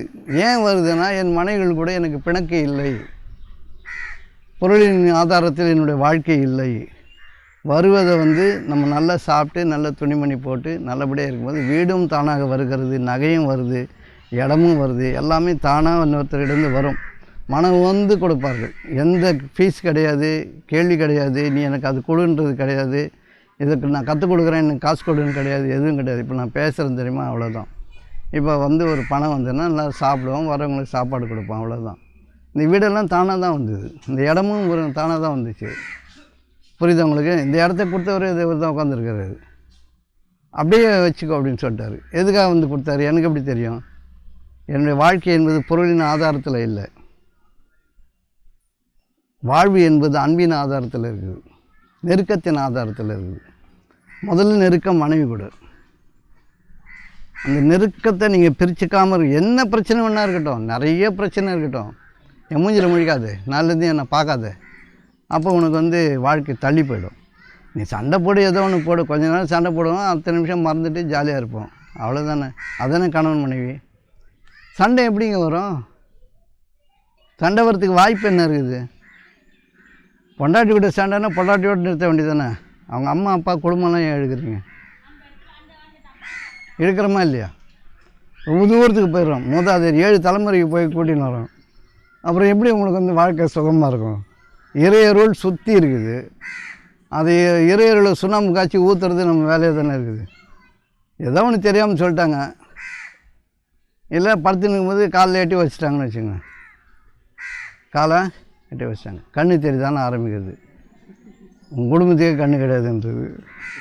உங்கள் அப்பனுக்கு அறிவில்லை, உங்கள் அம்மாவுக்கு அறிவில்லை, உனக்கும் அறிவில்லை. அறிவில்லாமல் ஒரு கூட சேர்ந்து பிள்ளை வேறு பற்றி வச்சு அது எப்படி இருக்கும்? லட்சணமாக இருக்கும். அறிவில்லாதவங்கிட்ட பிள்ளை எப்படி இருக்கும்? புரியுது உங்களுக்கு? இப்போ அறிவில்லாம் ஆரம்பிக்குது. அந்த கால் வந்து எத்தனை தடவை நம்ம மேலே பட்டு இருக்குது, அப்போல்லாம் தெரியல. இப்போ மட்டும் புதுசாக தெரியும். ஏன்னா பொண்டாட்டி பிடிக்கல நெருக்கத்தை பிரித்தாச்சு. உடனே நின்னா குற்றம், உட்காந்தா குற்றம், நல்லா இருந்தால் கூட குற்றம். இப்போ காதலிக்கும் போது என்ன பண்ணுறான், கந்த துணி போட்டு வந்தாலும் கூட இளவரசி மாதிரி இருக்கிறான்றான். கல்யாணம் பண்ணி பட்டு புடவை கட்டின்னு வந்தால் கூட பரதேசி மாதிரி இருக்கிறான்றான். உன் மூஞ்சிக்கு நல்லவே இல்லைன்றான். இந்த உப்பு உமையெல்லாம் எங்கேருந்து பிறகுது? அன்பு இல்லை, நெருக்கம் இல்லை. நம்ம கூட இருக்கிறாங்களே, நம்ம அவங்கள பராமரிக்கணும் அப்படின்ற நம்ம அடிப்படை நமக்கு தெரியல. வெறுப்பாக பேசுகிறது, சிடுன்னு பேசுகிறது. என்ன இது, என்ன முகாந்திரம் இருக்குது? அவங்க எதை விரும்புனது சொல்கிறாங்க, பேசுகிறாங்க. எடுத்து சொல்ல வேண்டிய விஷயங்கள் நமக்கு நியாயமானதுன்னு தெரிஞ்சதுன்னா நீங்கள் காத்திருந்து தான் சொல்லணும். அதையும் மீறி செய்தாங்கன்னா அனுமதிக்கணும். ஒரு கல்யாணத்தில் போயே தீர்வேன்னா சரி போயிட்டு வா, புரியுது உங்களுக்கு, பார்த்துட்டு வா. இப்போ அப்படி போகிறவங்க நல்ல மனிதர்களை சொற்களை மீறி போகிறவங்க சில துன்பங்களை அனுபவிப்பாங்க. அவங்களுக்கு புரிதல் ஏற்பட்டுடும். அடுத்த தடவை அவங்க செய்ய மாட்டாங்க. இந்த அனுமதித்தல் என்பது இல்லை நம்மக்கிட்ட, புரியுது அவங்களுக்கு. இப்போ இந்த அன்பு என்பது செத்துப்போன இடம் குடும்பமாக இருந்ததுன்னா நீங்கள் நரகத்தில் தான் வாழ்கிறீர்கள், நரகத்தில் தான் வாழ்கிறீர்கள். அன்பு இருக்கிற இடம் ஆனந்தமான இடம். இந்த அன்பு என்பது நீங்கள் ரொம்ப பெருசாலும் நினைக்காதீங்க. என்ன பிரச்சனை வேணால் இருக்கட்டும், நெருக்கமாக இருங்க. 10 நிமிஷம் சண்டை போடுங்க, 16வது நிமிஷம் கொஞ்சுங்க, போய் ஒரு முத்தம் கொடுங்க, ஒரு தடவுங்க, ஒரு கையை பிடிச்சி அன்பாக பேசுங்க, சரியாக போயிடாது. அதை ரொம்ப காலகாலத்துக்கு நீட்டிக்கூடாது. வருஷக்கணக்கில் கணவன் மனைவி பிரிச்சுக்கிட்டு வாழற குடும்பம் என்ன குடும்பம் அது? அடிப்படையே தப்பாக அமைஞ்ச பிறகு இல்லற வாழ்க்கை எப்படி இனிதாக இருக்கும்? ஆண் துணை ஒரு பெண்ணுக்கு தேவை, பெண் துணை ஒரு ஆணுக்கு தேவைன்றது தான் இயற்கையினுடைய அமைப்பு, புரியுது உங்களுக்கு. அதுக்கு காசு பணம்ன்றது ஒரு முக்கியம் கிடையாது. காசு பணம் இருக்கிறதே போதுமானது. சாப்பாடு, துணிமணி, ஒரு வீடு இருந்தால் போதுமானது. வசதிகளின் மீது வாழ்க்கையை தேடுறது எப்படி வாழ்க்கையாக வரும்? உங்களுக்கு எது அந்தஸ்துன்னு நினைக்கிறீங்க? காசு பணமா? நம்முடைய நடத்தையும் பேச்சும் அந்தஸ்தா, இல்லை நீங்கள் வச்சுருக்க காசு பணம் அந்தஸ்தா? அதை வச்சுக்கிட்டு இன்னொருத்துக்கிட்ட பெருமையாக காட்டுறதுல உங்களுக்கு என்ன லாபம்னு சொல்கிறேன். அவன் பார்க்கும்போது அண்ணா நல்லா இருக்கீங்களா, நல்லா இருக்கம்மா, அதெல்லாம் இதெல்லாம் இருக்குதுன்னு சொல்கிறேன். அவங்ககிட்ட இல்லை, அப்படியே ஒரு பெருமூச்சு விட்டாங்கன்னா என்ன ஆச்சு? அவங்களுடைய துன்பங்கள் உங்களுக்கு வந்துடும். உடனடியாக நீங்கள் ஒரு அருவி பக்கம் போகிறீங்க, குளிர்ந்த தண்ணி சாரல் வீசுமா வீசாதா? ஒரு நெருப்பு பக்கம் போகிறீங்க, சுடுமா சுடாதா? இப்போ வறுமையின் பக்கம் போய் உங்கள் வளமையை காட்டுறீங்க, வளமை அது இழுக்குமா இழுக்காதா? வறுமை நீங்கள் இழுப்பீங்களா இழுக்க மாட்டீங்களா? ஏன்னா ஆப்போசிட் போல்ஸ் அட்ராக்ட்ஸ் தானே, ஆப்போசிட் போல்ஸ் அட்ராக்ட்ஸ். இப்போ நீங்கள் வறுமைக்கிட்ட பெருமையை காட்டினீங்கன்னா உங்கள் பெருமை அங்கே மடியும், புரியுது உங்களுக்கு. நீங்கள் வறுமையை இழுத்துப்பீங்க, பெருமை மடிஞ்சு போயிடும், வறுமையை நீங்கள் இழுத்துப்பீங்க, நீங்கள் வறுமையை சந்திக்க வேண்டிய கட்டாயம் வரும். அதனால் உங்கள் வீடுகளில் அழகாக வாழுங்கள், சுகமாக இருங்கள், நல்ல பேச்சு பேசுங்க, கனிவாக இருங்க, விட்டு கொடுங்க.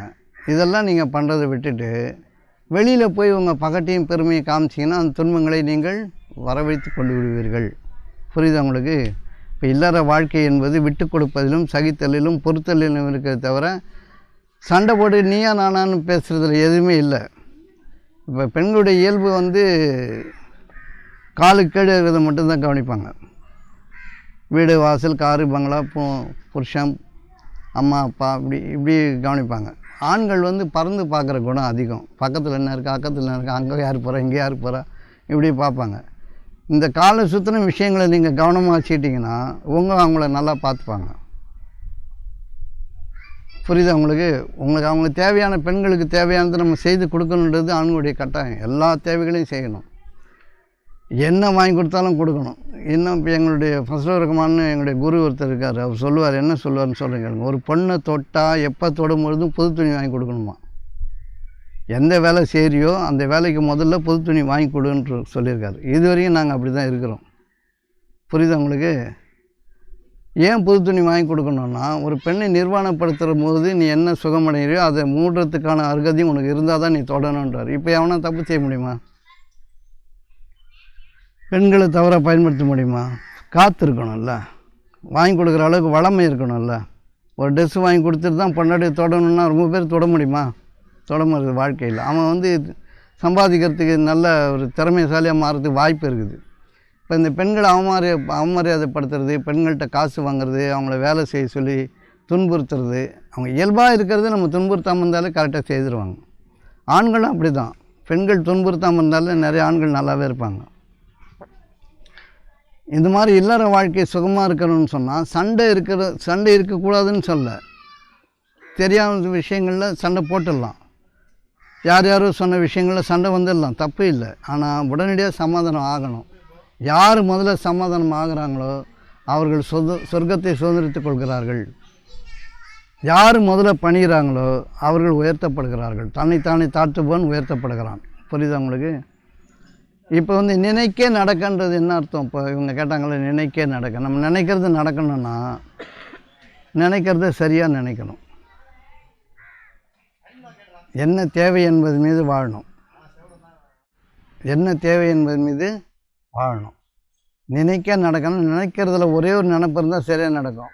இப்போ நம்ம மனசில் ஒரே நினைப்பு இருக்கா, 1000 நினைப்பு இருக்கா? 1000 இருக்குது. எதில் இதில் செக்ரிகேட் பண்ணி உங்களுக்கு கண்டுபிடிப்பீங்க?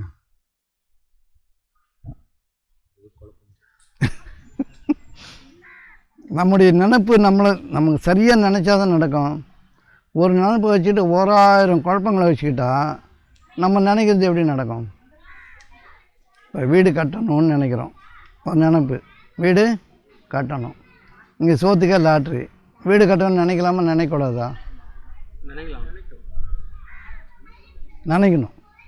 வீடு வரும். எனக்கு சோத்துக்கே லாட்ரி, எனக்கெல்லாம் இந்த நினைப்பு வருது பாருன்னு சொன்னால் வராது. இறையருள் காண போயிடும். புரியுதா உங்களுக்கு? உங்களுடைய நினைப்பு திறமானால் எண்ணியாங்கு எய்துவர் எண்ணிய திண்ணியராக பெறின். நினைக்கிறத சரியாக நினச்சா அது நடந்தே தீரும் என்று உங்களுக்கு நான் சொல்லுகிறேன். சரியாக நினைக்கணும். இது வேணும்னு நினச்சோம்னா போதும். உங்களுடைய தகுதி, உங்களுடைய வருமானம், உங்களுடைய பேங்க் பேலன்ஸ் இதெல்லாம் குப்பையில் தூக்கி போட்டு இது எனக்கு வேணும். உங்களுடைய தகுதியை கொண்டு, அறிவை கொண்டு, திறமையை கொண்டெல்லாம் நீங்கள் அடைய முடியாது. இதை உங்களுடைய நினைப்பால் அடைய வேண்டியதை உங்கள் தகுதியால் அடைய முனையும் போது தான் லோன் போடுறீங்க, கடன் வாங்குறீங்க, கையேந்துறீங்க, அடமானம் வைக்கிறீங்க. நினைக்க நடக்கணும் போது இருப்பது எல்லாம் உங்கள் கைக்கு சேரும். என்னென்ன இருக்குதோ அதெல்லாம் உங்களுக்கு காட்டப்படும். உங்கள்கிட்ட இருக்கிறதே காட்டப்படும். அது தானாக போயிடும். போய் வீடு வந்துடும். அப்படி தான் இவருக்கு வீடு வந்தது. அந்த வீடு தான் இப்போ திறக்க போகிறீங்க. அதான் இவர் தான் சொன்னார். இவருக்கு அப்படி தான் வீடு வந்தது. வேணா கேட்டுங்க. சரியா? வீடு வேணும்னு மட்டும்தான் நினைக்கணும்.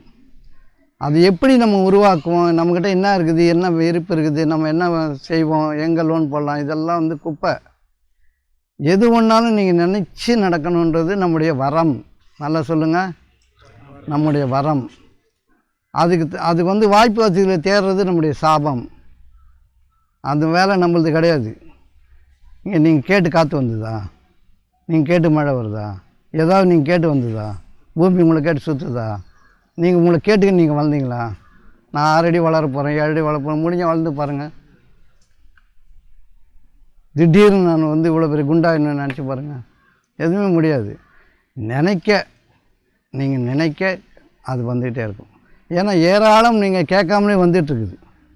அதில் குறிப்பானது நீங்கள் கேட்டால் அதுவும் வரத்தானே செய்யும். குறிப்பானது கேட்டால் கேட்குறது வரைக்கும் நின்றுங்க. உங்களுடைய இருப்பு நிலைகள்லாம் கணக்கு போட்டிங்கன்னா பத்தாக்குறை வந்துடும். உங்கள் ஆசை வேறாக இருக்கிறது, உங்களுடைய அமைப்பு வேறாக இருக்குது. நல்ல வீடு வேணும்னா வீடை முதல்ல பார்க்க தெரியணும். ஒரு வீடு மனக்கண்ணில் வரும். அந்த வீடு தான் உங்களுது. நீ யார் வீட்டையே பார்த்துட்டு இது மாதிரி வேணும்னா அது ஒரு நாளும் வராது. கட்டினாலும் அது தப்பாக கட்டுவீங்க. உங்கள் வீட்டை நீங்கள் பாருங்கள். அது குடிசையாக தெரிஞ்சால் குடிசை மட்டும்தான் உங்களுக்கு. அங்கே தான் உங்களுடைய நிம்மதி இருக்குது. ஒரு ஓட்டு வீடு தான் கண்ணில் தெரியுதுன்னு வச்சுக்கலாம், அதுதான் உங்களுது. அது நடந்தே தீரும். அது யாருடைய உதவி இல்லாமல் உங்களுக்கு நடக்கும்.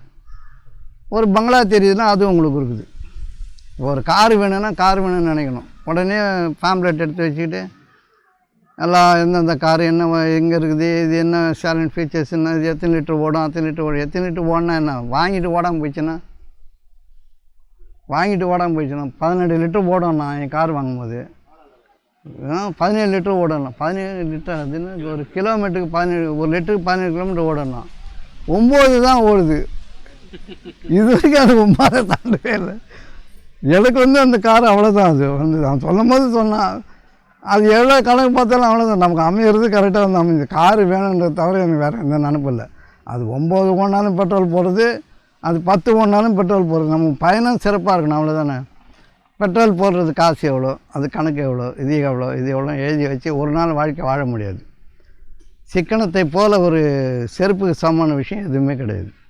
சிக்கனம் ரொம்ப ஆபத்தானது, அருவருப்பானது, குழப்பமானது, கொடூரமானது. நல்லா ஞாபகம் வச்சுங்க. யாரிடம் சிக்கனம் இருக்கிறதோ அவன் வாழ்க்கை அனுபவிக்கவே முடியாது. காற்று சிக்கனம் வந்தால் போதுமா? ஒரு மூக்கு மட்டும் வந்தால் போதுமா உங்களுக்கு? ஒரு துவாரத்து வழியாக போச்சுன்னா போதும், இது வேஸ்ட்டு. எந்த விஷயத்தாவது நீங்கள் சிக்கனமாக செய்கிறீங்களா? கால் வயது சாப்பிட்டா போதும், அரை கண் ஒரு கண்ணில் தூங்கினா போதும், இப்படி சிரிச்சிருக்கீங்க, பாதி ஓதத்தில் சிரிக்கலாம். எங்கெங்கே இருக்குது உங்களோட சிக்கனம்? எதையாவது சிக்கனமாக வெளியே போகிறது சிக்கனமாக போகிறோமா? எதையாவது சிக்கனம் பண்ணுறோமா? காசு மட்டும் எப்படிங்க சிக்கனமாகுது? அது எப்படி கணக்கு பார்க்குறீங்க? மற்ற எதையுமே கணக்கு பார்க்குறதில்ல. நடக்கிறது நல்லா நடக்கணும் தான் நினைக்கிறேன். சிக்கனமாக மெதுவாக கொஞ்சம் கொஞ்சம் நடக்கலாம். இல்லாதது ஏன் உற்பத்தி பண்ணி? காசை தவிர உங்களுக்கு சிக்கனமாக இருக்கிறதுக்கு எதுவுமே கிடையாது. புரியுது உங்களுக்கு? எல்லாமே உங்களுக்கு சுகமாக இருக்கணும், காசு மட்டும் சிக்கனமாக இருக்கணும். உங்களுக்கு வாழ்க்கை எப்படி இருக்கும்? நல்லாவாக இருக்கும். எதுவுமே சிக்கனமாக செய்கிறதில்ல. பேசுகிறது சிக்கனமாக பேசுகிறீங்களா? ஒரு பேச்சு சரி போதும் நிறுத்திருக்கீங்களா? ஒரு பெரிய மீட்டிங் வச்சு பேசுகிறோம்ல, தொடர்ச்சியாக பேசுகிறோம். பொண்டாட்டி கூட ஒரு கதையை ஆரம்பித்தா நைட்டு 10 மணிக்கு ஆரம்பிச்சு விடிய பேசினுக்கிறான். கொஞ்சம் சிக்கனமாக தான் பேசினேன்னா அது பேச முடியாது. அப்போ நீங்கள் எதில் சிக்கனமாக இருக்கிறீங்க? காசில் தான் சிக்கனம். நீங்கள் எவ்வளோ காசில் சிக்கனமாக இருந்தீங்களோ இந்த வாழ்க்கை உங்களுக்கு சிக்கனமாக ஆகிடும். எந்த நிம்மதியும் இருக்காது. புரியுதா உங்களுக்கு? எப்போ ஒன்று தெரிஞ்சுங்க, நல்லது செய்கிறதுலேருந்து உலகத்தில் இல்லாத ஒன்று. நல்லது செய்கிறது, நல்லது செய்திருக்கின்றது இல்லாத ஒன்று. நல்லதுன்றது உலகத்தில் இல்லவே இல்லை, செய்கிறது மட்டும்தான் இருக்குது. புரியுதா? செய்யலைன்னா கெட்டது. இப்போ பசியோடு ஒருத்தர் வந்தால் சோறு போடணும், அது நல்லதா? நல்லது இல்லை. அது போடலைன்னா கெட்டது. சோறு போட்டேன்ற புண்ணியெல்லாம் நீ வாங்க முடியாது, போடுறதும் வேலை அது. புரியுதா உங்களுக்கு? நான் அது அடிக்கடி சொல்கிற உதாரணம் தான். ஒரு தாய் குழந்தைக்கு பால் கொடுக்குறான், நல்லதா? அது கொடுக்கலைன்னா தாய்க்கு கெட்டது. நீ பால் ஊட்டி வளர்த்தெல்லாம் சொல்ல முடியாது, வீட்டில் நீ செத்துருப்ப. அது வந்ததை கொடுக்க வேண்டியதான வாழ்க்கை, வர்றதை கொடுக்கணும். உனக்கு தேவைக்கு போக மீதி அது எது வெளியேறணும்னு நினைக்குது எல்லாத்தையும் வெளியேற்றிடணும். எது நல்லதுன்னு நினைக்கிறீங்க? நான் புண்ணியம் பண்ணியிருக்கேன், அன்னதானம் பண்ணியிருக்கேன், கண்ணு தானம் பண்ணியிருக்கேன். அதெல்லாம் இங்கே அந்த இதெல்லாம் சுத்த கபடு விடதாரியான பேச்சு. கொடுக்கறதும் வேலை, அவ்வளோதான். புரியுது உங்களுக்கு? நல்லது செய்திருக்கேன். என்ன நல்லது செய்திருக்கேன்? நீ கொடுக்கலன்னா கெட்டது செய்கிறேன்னு அர்த்தம். குளிக்கிறது நல்லதா கெட்டதா? கெட்டதா? குளிக்கிறது நல்லது இல்லை, குளிக்கலைன்னா கெட்டது. இப்படி யோசிச்சு பாருங்கள். செய்கிறது நல்லது கிடையாது, செய்யலைன்னா கெட்டது. கனிவாக பேசுகிறது நல்லது கிடையாது, பேசலைன்னா கெட்டது. கெட்டதை நல்லது மட்டும்தாம்மா இருக்குது, இருக்கிறது நல்லது மட்டும்தான், இன்பம் மட்டும்தான் இருக்குது. இன்பமே நமது இருப்பு. ஏன்னா நம்மளை சூழ்ந்து இருக்கிறது எல்லாம் சுகமாக இருக்குது. அதை நம்ம கெட்டதை ஆக்கலாம். ஏன்னா சரிவர கடமைகளை செய்கிறதில்ல, செய்ய வேண்டியது செய்யாத போது அது கெட்டதாக மாறிடுது. பேசுகிற வேண்டிய நேரத்தில் சரியாக பேசணும், சாப்பிட்ற நேரத்தில் சரியாக சாப்பிடணும், தூங்குகிற நேரத்தில் சரியாக தூங்கணும். கடமையை தப்பி தவறாக செஞ்சுட்டு அப்புறம் நோய் நொடி வந்துச்சுன்னா ஒன்றும் பண்ண முடியாது. புரியுது உங்களுக்கு? சேமிப்பு இருக்கிறதுல மிகப்பெரிய தவறு சேமிப்பு தான். மிகப்பெரிய கொடூரமான தப்பு எதுன்னா அந்த சேமித்து வைக்கிறது மட்டும்தான். அவன் நரகத்துக்கு தான் நேராக போகிறான். இங்கேயும் நரகமாக இருப்பான். ஸ்ட்ரைட் ஜர்னி டிக்கெட் ஹெல். சேர்க்கறதுக்கு என்ன இருக்குதுங்க? உன் இளமையை சேர்த்து வச்சுருப்பாங்களாம், மரணத்தை சேர்த்துருப்பாங்க. எதையா உனக்கு நாள் சேர்க்க முடியுமா?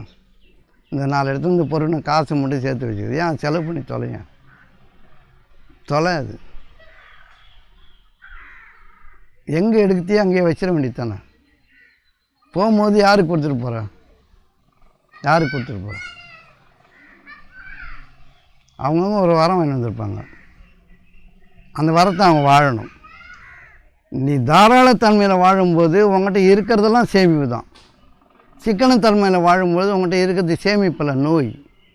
நீ தாராளமாக செலவு செஞ்சு நல்ல சாப்பாடு சாப்பிட்டு நல்ல பேச்சு பேசி 4 பேருக்கு நல்லது கொடுத்து நிறைய மீதி இருக்குன்னு தெரியுமா? அதுதான் இறைவன் நமக்காக சேமித்தது. நீ சிக்கனம் பண்ணி சேர்த்ததெல்லாம் நோய். அது அடித்தடி வம்பு வழக்கு. அது அடுத்த ஜென்மத்துக்கு உங்களுக்கு இட்டுட்டு போகாது, அடுத்த வாழ்க்கையை உங்களை கூட்டிகிட்டு போகாது. நீ தாராளமாக வாழணும், நல்ல சாப்பாடு சாப்பிடணும், நல்ல பேச்சு பேசணும், நல்ல செலவு பண்ணணும். அதையும் தாண்டி உங்கள்கிட்ட அது இருந்துக்கினே இருக்கும், குறைவுபடவே குறைவுபடாது. அதுதான் இறைவன் சேமிக்கிற சேமிப்பு. நம்ம முயற்சி பண்ணுறதெல்லாம் அருவருப்பானது. சேமிப்பு என்பது உங்கள்கிட்ட தானாக இருக்கிறதுக்கு பேர் தான் சேமிப்பு. அதுவே சேர்ந்து இருக்கும். நீங்கள் எவ்வளோ செலவு பண்ணாலும் மாயாது, அது மாளாது, அள்ளி இறைக்க. இப்போ ஒரு வழிந்தோடல் ஒரு ட்ரம்மில் வழியுது, தண்ணி வழியுதுன்னா வழிஞ்சு ஓடிக்கிட்டே தானே இருக்கும். ஏன்னா வரத்து வந்துக்கிட்டே இருக்குது. வரத்து வந்துக்கிட்டே இருக்கும்போது தான் சேமிப்புன்றது வந்து அது இருக்கிறது தான் சேமிப்பு. அதுதான் இறைவன் நமக்காக மிச்சப்படுத்துவது மேலானது. இறைவன் நமக்காக மிச்சப்படுத்துவது மேலானது. இறைவனோடு இருப்பதே மேலானது. இப்போ நம்ம சேர்த்து வைக்கிறது, பேங்க்கில் போட்டு வைக்கிறதெல்லாம் வந்து நமக்கு சரியான நேரத்தில் உதவுன்னு நினைக்கிறோம். உதவாது.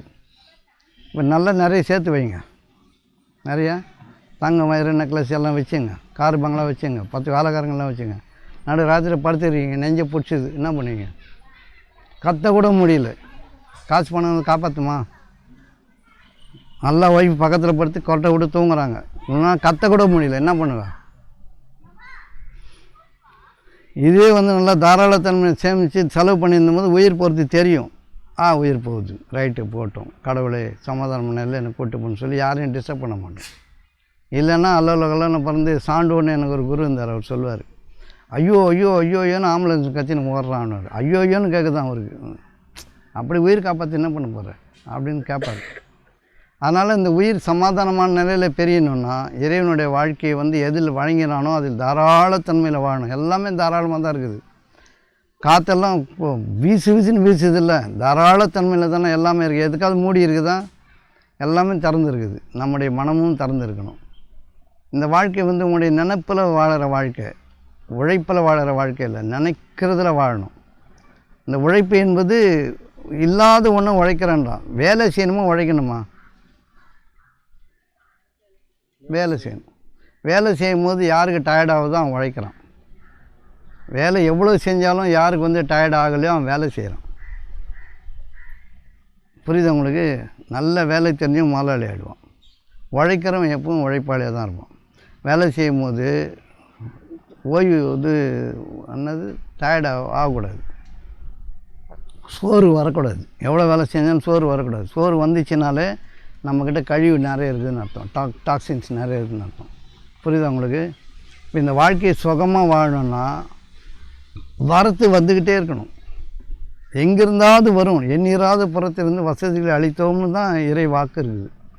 அது வரும், நீங்களே தட்டி பறிக்காதீங்க. இப்போ நம்ம வந்து வேலைக்கு போகிறோன்னா ஒரு குறிப்பிட்ட சம்பளத்துக்கு தான் பேசிட்டு போகிறோம். அந்த தேவைக்கு நம்ம அதை செலவு பண்ணுறதே கிடையாது, சேர்த்து வைக்கிறோம். புரியுதா உங்களுக்கு? சேர்த்து வைக்கிறதுனுடைய விளைச்சல் நீங்கள் உங்கள் வாழ்க்கை நாளைக்கு இல்லாமல் போயிடும், 4 பேர் மதிக்க மாட்டான்னு சொல்லி தான் சேர்த்து வைக்கிறீங்க. தாராளத்தன்மையில் வாழும் பொழுது தானாக உங்களை நோக்கி பொருட்கள் திரும்புவதை நீங்கள் பார்க்கணும். அதுக்கு ஒரு தைரியம் வேணும். அது பேர் ஆன்மீக தைரியம். இப்போ இல்லற வாழ்க்கை சிறப்பாக எப்படி வாழணும்னா கணவன் மனைவி ஒற்றுமையாக இருக்கணும். கணவன் மனைவிக்கிட்ட எங்கே பிணக்கு இருக்குதோ அங்கே வாழ்க்கை சிறப்பாக இருக்காது. புரியுதா உங்களுக்கு?